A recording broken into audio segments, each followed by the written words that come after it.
Movie की शुरुआत में हमें दो भाइयों को दिखाया जाता है जिनका नाम सैम और नीतन होता है। ये दोनों एक म्यूजियम के अंदर जाते हैं। सैम नीतन को एक खजाने के नक्शे के बारे में बताता है। ये नक्शा उन आदमियों ने बनाया था जो कई सौ साल पहले इस समुद्र पर राज किया करते थे। ये नक्शा चुराने ही वाले होते हैं, तभी वहाँ पर पुलिस आ जाती है और इन दोनों को पकड़कर इनके अनाथ आश्रम में ले जाती है। अनाथ आश्रम की हेड पुलिस को बताती है कि सैम ने पहले भी 3 बार इस नक्शे को चुराने की कोशिश की है और अब इसे माफ नहीं किया जा सकता, इसलिए वो सैम को पुलिस के हवाले करने का फैसला करती है। तभी सैम कहता है कि मैं अपना सामान लेने अपने कमरे में जा रहा हूँ और सैम नितिन से कहता है कि मैं जेल में नहीं जाना चाहता, मैं यहाँ से भागने जा रहा हूँ। और वो नितिन को एक अंगूठी देता है और उससे कहता है कि इस अंगूठी को हमेशा देखकर तुम याद रखना कि तुम किस खानदान से ताल्लुक रखते हो। इतना कहकर सैम वहाँ से भाग जाता है। अब मूवी 15 साल आगे बढ़ती है और हमें नितिन को दिखाया जाता है जो कि एक बार में काम करता है और साथ ही वो छोटी मोटी चोरियां करके अपना गुजारा करता है। तभी एक दिन उसके पास विक्टर सली नाम का एक आदमी आता है और वो नितिन को उसके नाम से बुलाता है। नितिन ये सुनकर हैरान रह जाता है और उसके पास जाता है। सली नितिन को बताता है कि मैं तुम्हारे भाई के साथ काम किया करता था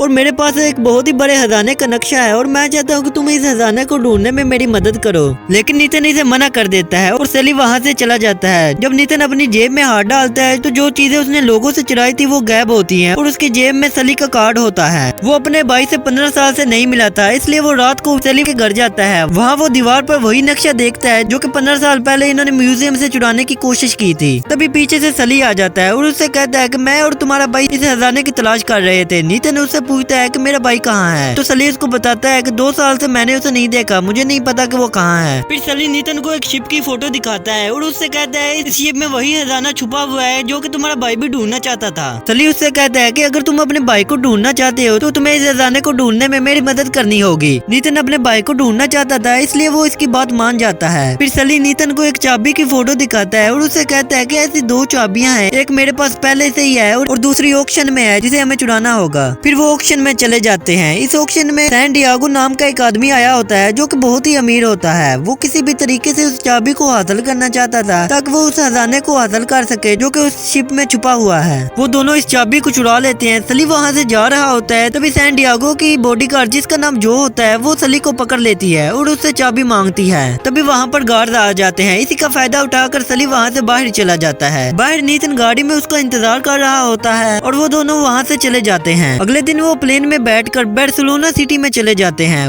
वहाँ पर सली नितिन को एक लड़की से मिलवाता है जिसका नाम क्लोई होता है। सली नितिन से कहता है कि दूसरी चाबी इसके पास है। नितिन कहता है कि तुमने कहा था कि दूसरी चाबी तुम्हारे पास है, तुमने झूठ क्यों बोला। क्लोई उससे कहती है कि तुम इस आदमी को नहीं जानते, ये बहुत ही चालाक आदमी है। तभी क्लोई चालाकी से दूसरी चाबी चुरा कर वहाँ से भागने लगती है। नितिन भी उसके पीछे भागता है। क्लोई एक गाड़ी में बैठकर वहाँ से भागने ही वाली होती है, तभी नितिन उसे रोक लेता है। विक्टर क्लोई से कहता है कि तुम्हें इन दोनों चाबियों का कोई फायदा नहीं, क्योंकि सिर्फ हम जानते हैं कि खजाना कहाँ पर है और तुम इस खजाने तक हमारे बगैर कभी भी नहीं पहुँच सकती। और अगर तुमने हमारे साथ हाथ मिला लिया तो हम ये खजाना आपस में बांट लेंगे। इनकी बातें सुनकर क्लोई इनकी बात मान जाती है। फिर ये तीनों खजाने की तलाश में एक बहुत ही पुराने चर्च में पहुँच जाते हैं। वहाँ पर इनको चाबी लगाने के लिए 2 सुराख नजर आते हैं। जैसे वो उसमें चाबी लगाते हैं तो 2 टर्नल ओपन हो जाती हैं। तो फिर वो प्लान बनाते हैं कि एक टर्नल में नितिन और क्लोई जाएंगे और दूसरे में सली जाएगा। फिर वो टर्नल में जाने लगते हैं। तभी वहाँ पर जो और उसके आदमी भी आ जाते हैं। नितिन और क्लोई टर्नल से गुजरते हुए क्लब में पहुँच जाते हैं और वो दोनों क्लू ढूंढने लगते हैं। तभी क्लोई को चाबी लगाने के लिए एक सुराख नजर आता है और तभी जो के आदमी नितिन पर हमला कर देते हैं। क्लोई जल्दी से चाबी लगाती और वहाँ पर एक दरवाजा खुल जाता है। नितिन इन आदमियों को मारकर उस दरवाजे के अंदर कूद जाता है। वहाँ पर उनको एक दूसरा सुराख नजर आता है और जैसे ही क्लोई इसमें चाबी लगाती है तभी बहुत सारा पानी आना शुरू हो जाता है और अब इनको सिर्फ सली ही बचा सकता है। दूसरी तरफ सली को भी एक दीवार में सुराख नजर आता है। वो चाबी लगाने के लिए जा रहा होता है, तभी अचानक उसके पीछे जो आ जाती है और उससे चाबी मांगती है।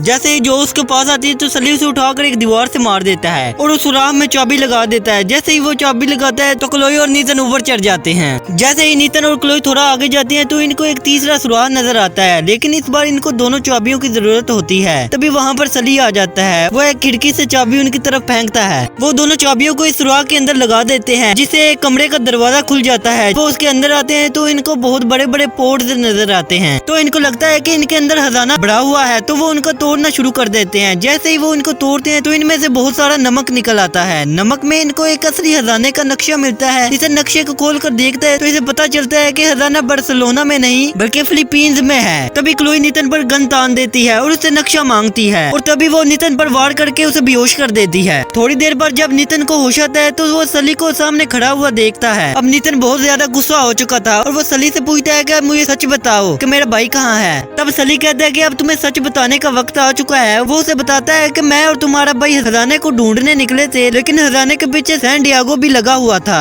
उसके आदमी वहाँ पर आ गए थे और इन्होंने सैम को गोली मार दी थी और मैं वहाँ पर कुछ नहीं कर सका और मुझे वहाँ से भागना पड़ा। नितिन ये सुनकर बहुत उदास हो जाता है। दूसरी तरफ क्लोई सैन डियागो के पास जाती है और उससे कहती है कि मेरे पास असली खजाने का नक्शा है, हम मिलकर खजाना ढूंढ सकते हैं और खजाना आपस में बांट लेंगे। सैन डियागो इसकी बात मान जाता है। दूसरी तरफ नितिन सली को माफ कर देता है और वो अपने भाई का सपना पूरा करने के लिए वो खजाना ढूंढना चाहता है। अब इनको पता चल चुका था कि क्लोई ने सैन डियागो से हाथ मिला लिया है। अब वो प्लान बनाते हैं कि वो उसी प्लेन में छुपकर फिलीपींस में जाएंगे जिसमें सैन डियागो जाएगा। सैन डियागो अपने आदमियों के साथ प्लेन में बैठकर फिलीपींस में जा रहा होता है, तभी जो सैन डियागो के पास आती है और उसका गला काट देती है। ये देखकर सब लोग हैरान रह जाते हैं। जो सबको कहती है कि अब तुम लोग मेरी बात मानोगे, अब मैं यहाँ की मालिक हूँ। और क्लोई ये देखकर डर जाती है और वहाँ से भाग जाती है। नितिन और सली एक गाड़ी में छुपे हुए होते हैं। वो बाहर निकलते हैं तभी वो सैन डियागो को मरा हुआ देखते हैं। सली जल्दी से वो नक्शा ले लेता है और प्लेन से एक पैराशूट लेकर कूद जाता है। नितिन प्लेन से नहीं कूदता क्योंकि वो जो से अपने भाई का बदला लेना चाहता था। तभी नितिन प्लेन में पड़े सारे बॉक्सेस को नीचे गिराने लगता है। इन बॉक्सेस के साथ नितिन भी नीचे गिर जाता है। तभी वो एक बॉक्स को पकड़ लेता है और प्लेन के ऊपर जाने लगता है। जब नितिन प्लेन पर चढ़ जाता है तभी एक गाड़ी उससे टकरा जाती है। इस गाड़ी में क्लोई बैठी होती है। वो बाहर आती है और वो आपस में लड़ने लगते हैं। इसी बीच क्लोई नीचे गिरने लगती है, लेकिन नितिन उसे बचाने के लिए नीचे जाता है और उसका हाथ पकड़ लेता है। वो दोनों एक बॉक्स के ऊपर चढ़ जाते हैं। जैसे ही वो बॉक्स समुद्र में गिरता है तो उनकी जान बच जाती है। थोड़ी देर बाद वो एक आइलैंड पर पहुंच जाते हैं। नितिन इस नक्शे को बहुत ही ध्यान से देखता है। तभी वो अपने भाई के लेके हुए एक लेटर को पकड़ता है